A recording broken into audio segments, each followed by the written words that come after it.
inasemanga na ndagekatia na ndagerumika. Huyo ni fafa wito, tunakungojea, tuko nyuma yako. Chama uzindue mwezi ujao, uone hiyo chama ingine itabaki shell ya chama. Ni kweli ama si kweli? Ya mwisho ndio nikae chini, mheshimiwa deputy president wangu. Najua hawa vijana ambao walikuwa wamekuja kurusha mawe walikuwa wametumwa na mtu ambaye sitaki kumtaja. Lakini huyu mtu anatumia gavana wa Nairobi anaitwa Sakaja. Na tunakuambia Sakaja, power is transient and your days are numbered. Asanteni sana, Mungu awabariki. Kwa sababu sasa sitapea aspirant mwingine nafasi asimame hapa. Ningeomba tu kama kuna aspirant ya mbunge, naona Maina wa Kamau, tafadhali simama, wave to the simama tu, wave, just wave. Asante. Any other aspirant tafadhali inua mkono, wavia wana PCA wa Kasarani. Asanteni sana. Kwa sababu ya muda tafadhali hatutaweza kuwapa nafasi nyote. Lakini ningetaka kwenda mbio mbio, niwape wabunge tu dakika moja moja, nikianza na mbunge wa Roysambu.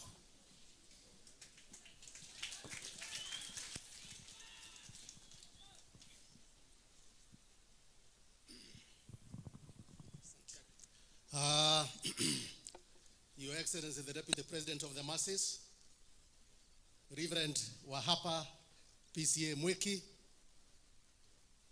washirika wote, Mungu ni mwema na kila wakati. Majina yangu naitwa Kamanda Mwafrika kutoka Roysambu hapa. Mimi ni jirani yenu hapa Roysambu. Reverend, shukrani, nimekuja kuona mahali ulikuja. Ulikuwa kwetu Gateway huko, na mimi nimeona mahali uletwa. Na Mungu anakupenda. Alikuleta kwa kanisa ambaye haijamalizika. Akajua ukikuja hapa utaifanya vile ulifanya Gateway. Tupigie Reverend makofi. Na ndio sababu tuko hapa kushirikiana na nyinyi. Mimi nimeshangaa sana ile mambo nimeona hapa leo. Na niseme hivi, nimeshangaa kuona hiyo kitendo, nikajiuliza kama nchi hapo ndio tumefika. Yaani watu wametafuta kazi ya kufanya, wakakosa, wakapata ya kukuja kufuruga ibada hapa. Na makeria mono PCA, tunawaambia washindwe, na sio kushindwa peke yake, ni washindwe kabisa mpaka wasikie uchungu. Wanafikiria sisi ni watu wa kutishwa ati hatutakuja hata kanisa Jumapili ijayo. Tutaenda hata ingine na ingine. Ni sawa sawa.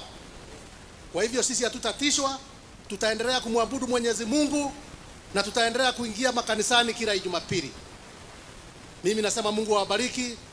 Tuko pamoja kushirikiana na nyinyi na tuko tayari mpaka kupambana mpaka siku ile nuru na giza zitatengana. Mungu awabariki. Thank you very much. Wacha niende moja kwa moja nimwalike mbunge wa Starehe Amos Mwago.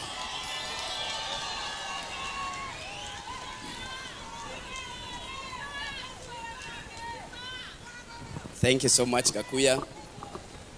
The Reverend, Kenya's next president, Rigiji, wabunge wenzangu na watu wa Mweki. Bwana Yesu asifiwe. Bwana Yesu asifiwe sana. Kwanza kabisa mimi nashukuru kwanza kwa kualikwa kukuja kushiriki kujenga kanisa. If there is something that we should leave as a legacy, ni kujenga nyumba ya Bwana. Na sidhani kuna mtu anafaa kuzuia nyumba ya Bwana ijengwe. Mimi leo sina maneno mingi, nashukuru Rigiji sana kwa kusimama na sisi kama vijana. Wakati vijana walikuwa naua kwa nchi, you are the one who stood up na ukasema hiyo mauaji ikome. And for that, I'm forever grateful to you. Today, ulianza vita ya pombe, na leo tumeona kwa nini walikataa pombe imalizwe kwa hii area yetu ya Mount Kenya. Leo umeona venye vijana tulikosa kazi Nairobi so that we can be misused, wakuje kudisrupt event kama hii ya kanisa bila hata kuogopa. Ati unapeleka mtoto wa wenyewe akapate laana kwa kanisa, akavuruge akina mama zake hapa na wazazi wake. Hiyo ni kitu yenye nasema governor, hatutakubali hii Nairobi. Hii Nairobi tutakataa. na sisi kama vijana tunajua adui yetu, and we have a date with him. Mimi naomba vijana wa hii kanisa tuchukue kura kwa wingi, ile date yetu ikifika mnajua ile kitu tutafanya, si ni kweli? Na nyinyi wazazi wetu tunaomba you keep records. Mliona wakiattack watu kwa mazishi, hiyo muweke kando. Mliona wakati wa abductions vijana wakiwawa, hiyo mrekodi na msisahau. Mmeona leo amekuja kuattack nyumba ya Bwana, hiyo pia muweke record na msisahau, si ni kweli? Msikuwe watu wa kudanganywa na kununuliwa na pesa yetu ya taxpayers money. Watu wanakuja na mobiliziwa, wanapewa pesa ili wauze kesho yetu. Hiyo hatutakubali. Mimi nasema Bwana awabariki sana, na nawashukuru pia kwa sababu leo hamjatishwa, si ndio? So walikuwa wamekuja kutisha mtoke. Nawashukuru kwa sababu pia leo hamjatishwa, na tutaendelea hivyo hadi dakika ya mwisho. Hakuna mahali pengine tutakubali wa disrupt mambo ya Bwana, na mambo ya Rigiji ako na right ya kwenda kila mahali Kenya. Na sisi tukinyamaza kama vijana, si ati hatuwezi mobiliziana, but tunapatiana heshima kwa sababu kiongozi wetu alituambia yeye na umwagaji wa damu yeye hataki. Na hiyo ndio uongozi yenye tunataka hii Kenya. Lakini wasifikirie sisi ni waoga. Matigesirie ati na hiyo turamahe. Na ni kwa sababu sisi hatutaki vijana wetu wauane. Sawa?